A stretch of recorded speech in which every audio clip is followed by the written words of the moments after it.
popular, que cuando volvimos, justamente, fines del 84, decidimos, tanto Alfredo como yo, no abandonar. Porque volvimos para ser reincorporados en la universidad, pero sin embargo llevamos a la universidad, como bien recordó el Marco, eso que habíamos aprendido, ¿no?, en otro lado, en América Latina, con las organizaciones, los movimientos populares.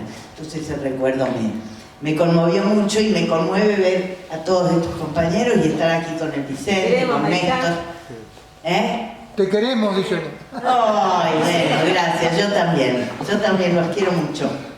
Y cuando Cristina mandó por mail esa consigna que nos mandó a todos nosotros, lleven algún objeto, ¿te das cuenta? Trajeron las camisetas, todo lo que llevaban de regalo de los viajes, lo que se ponían. Yo casi traje cosas de trabajo. Esto es una diferencia. No, vos hiciste trabajo, vos bien, Vicente. No, de verdad que cuando Cristina dijo que trajéramos algún objeto, yo dije, a ver, ¿qué llevo? Porque ella dijo algo que los identifica a ustedes con ALER, que les haga... Y yo lo que traje, que les voy a mostrar a ustedes para empezar esto que voy a decir, lo escogí no solo porque es mi primera producción en ALER, mi primer trabajo en ALER, sino que lo traje porque para mí simboliza, representa lo que yo hoy celebro de ALER. Porque si algo yo celebro hoy en estos 50 años de ALER, es el ser, digo el ser, tendría que decir el haber sido, porque vaya a saber si lo sigue siendo, no sé. Acá está la vicepresidenta de ALER y acá están muchos de ustedes que son afiliadas, emisoras afiliadas a ALER. En vuestras manos está el hacer que eso siga siendo. Pero digo, para mí, ALER es una institución que fue capaz de de reflexionar sobre su hacer para seguir haciendo. Algo que no es tan frecuente en las instituciones. Una institución, una red, una organización, un movimiento, pongámosle el nombre que nos guste. A mí no me preocupan mucho esas clasificaciones, que en distintos momentos de su trayectoria supo mirarse para adentro, supo debatir, discutir posiciones encontradas y supo cambiar. Y eso es lo que yo celebro de ALER. Yo creo que eso es lo que ha permitido que ALER, a pesar de las distintas coyuntura que atravesó, sigue existiendo. Cuando en 50 años hemos visto muchas organizaciones en América Latina que han perdido vigencia, que han desnaturalizado su origen, sus funciones, etc., me parece que esa vigencia de ALER tiene que ver con esa capacidad de mirarse, pero de mirarse con dureza, de criticarse y de cambiar. Y lo que yo traigo justamente es una muestra de eso, para que ustedes vean que esto que estoy diciendo yo no lo estoy diciendo porque yo sea alguien que tenga el elogio fácil. Los que me conocen saben que no es una de mis características. Más vale podrán decir que tengo la crítica fácil y el reto fácil, y es cierto.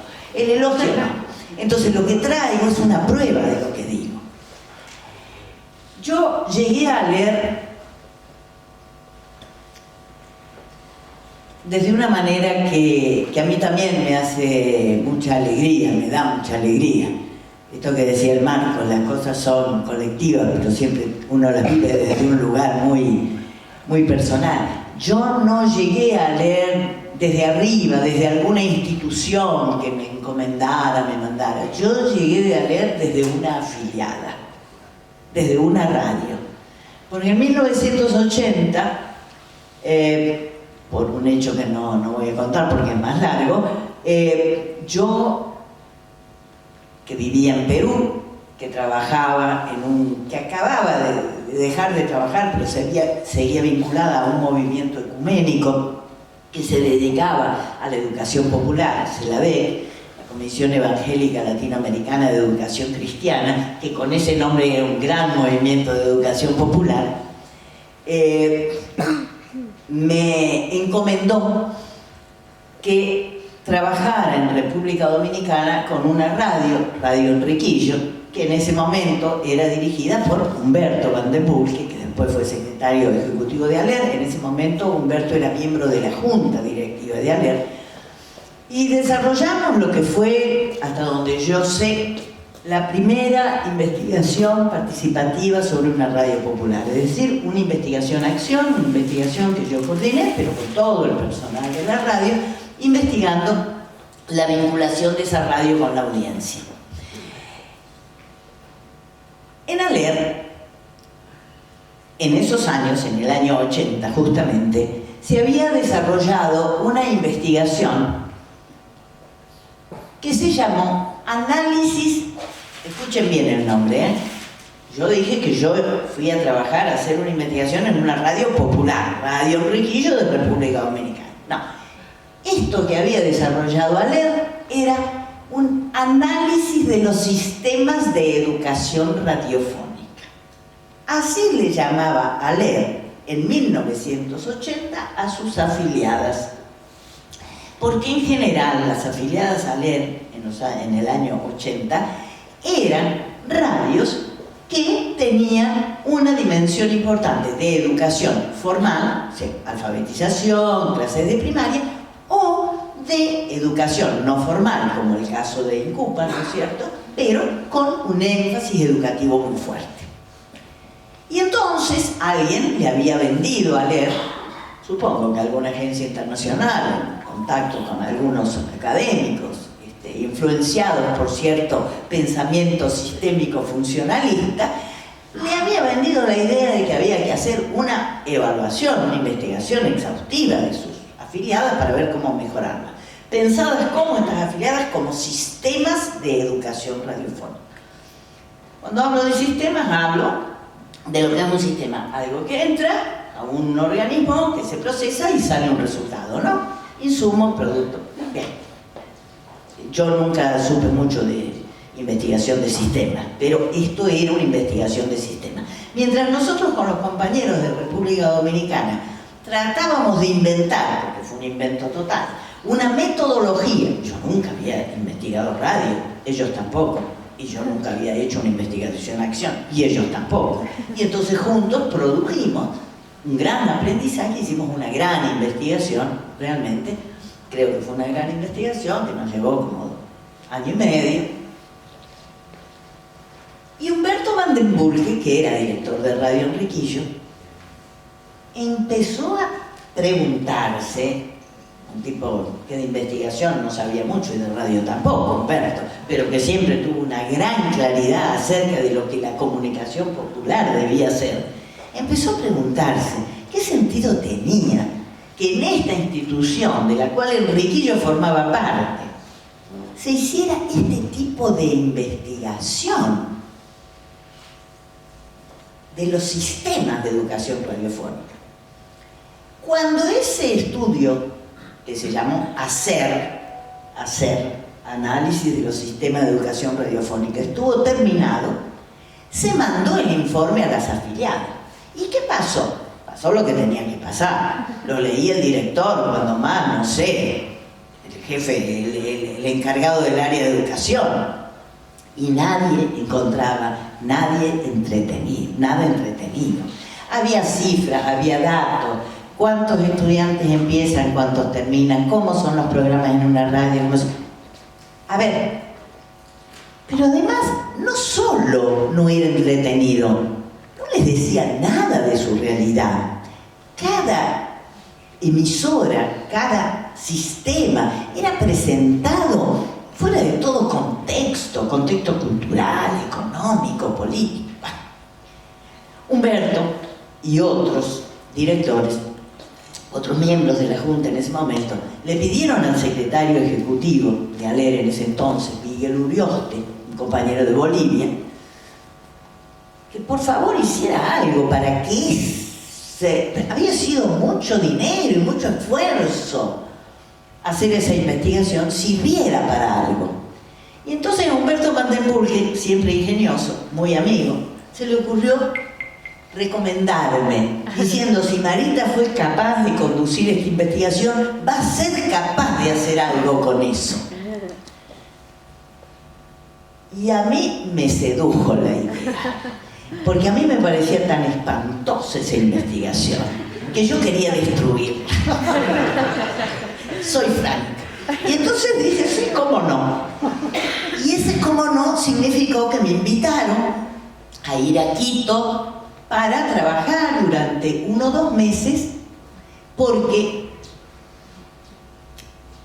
en el mes de mayo se iba a hacer un gran seminario latinoamericano en Brasil, con lo cual ese proyecto culminaba y había que rendirle a las agencias. Yo estoy contando todo esto nada más que para que ustedes vean lo que era ALER en 1980, ¿no?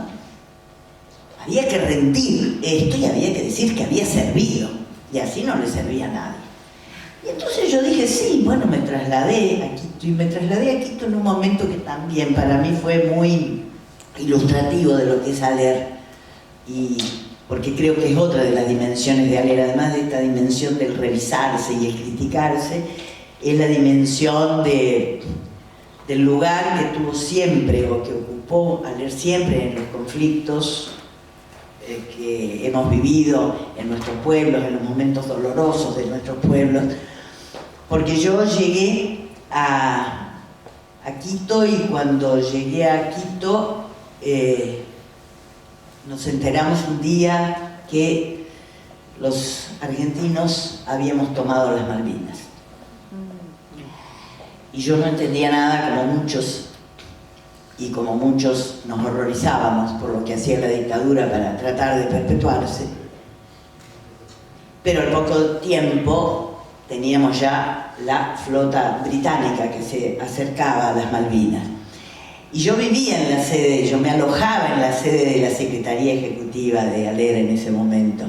Y estaba ahí alojado el que era presidente de la Junta Directiva de ALER de entonces, el padre Winfredo van den Berg, un holandés que era el director de Radio La Voz de la Costa de Osorno, de Chile, una radio a la cual la dictadura de Pinochet le tiraba la antena cada 2 años, más o menos, le ponían bombas y volvían a levantarla, un hombre de una militancia cristiana y política extraordinaria. Y yo me acuerdo que me veía él tan angustiada las noches cuando oíamos lo que decían las radios, ¿no?, de toda aquella flota que se acercaba, que Winfredo una noche bajó el volumen de la radio y dijo, empezó a remedar a, no sé si era la BBC o quién, la que transmitía, realmente no lo recuerdo, empezó a remedar al locutor y decía, por ejemplo, no sé, Reino Unido 30 barcos, Argentina 5, el Reino Unido tantos portaaviones, Argentina 1, bueno, y así.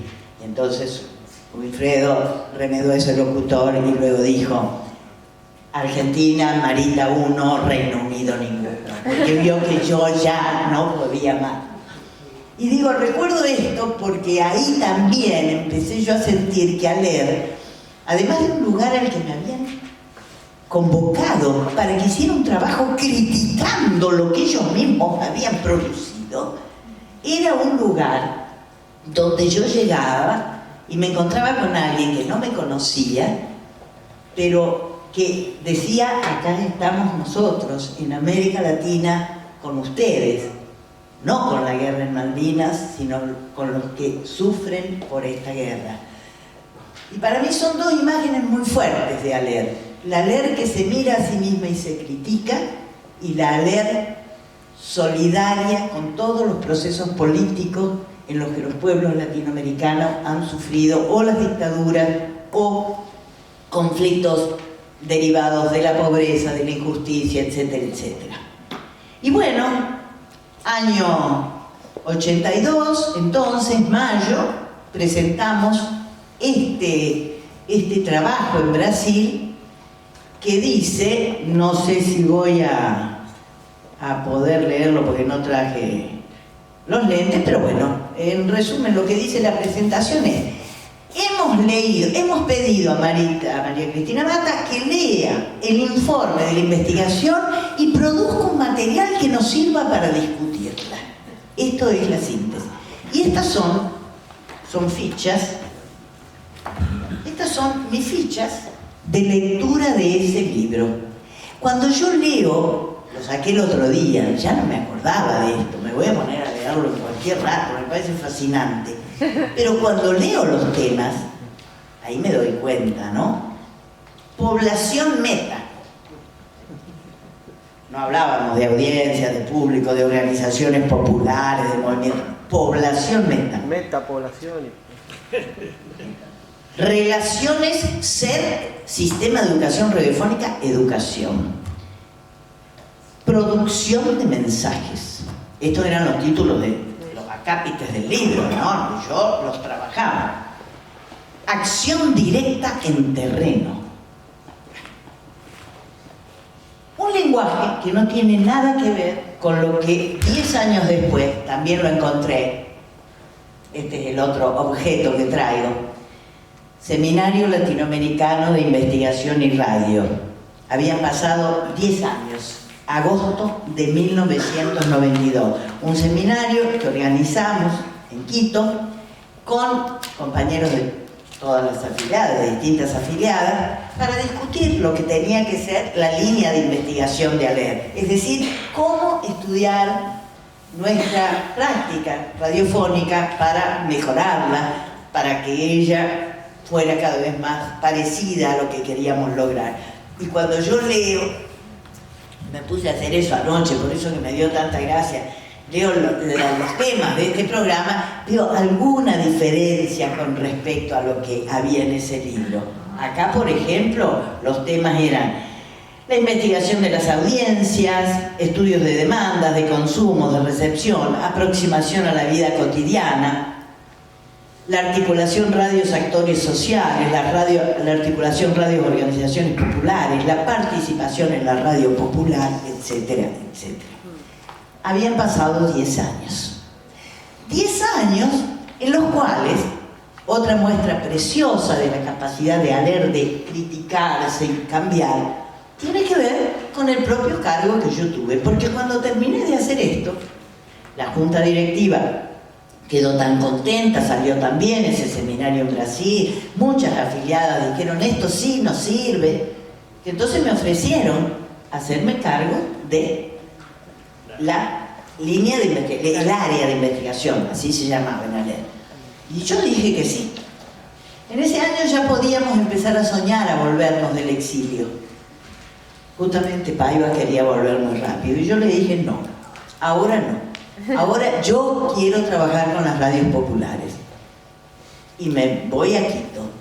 Y él dijo, bueno, entonces yo también.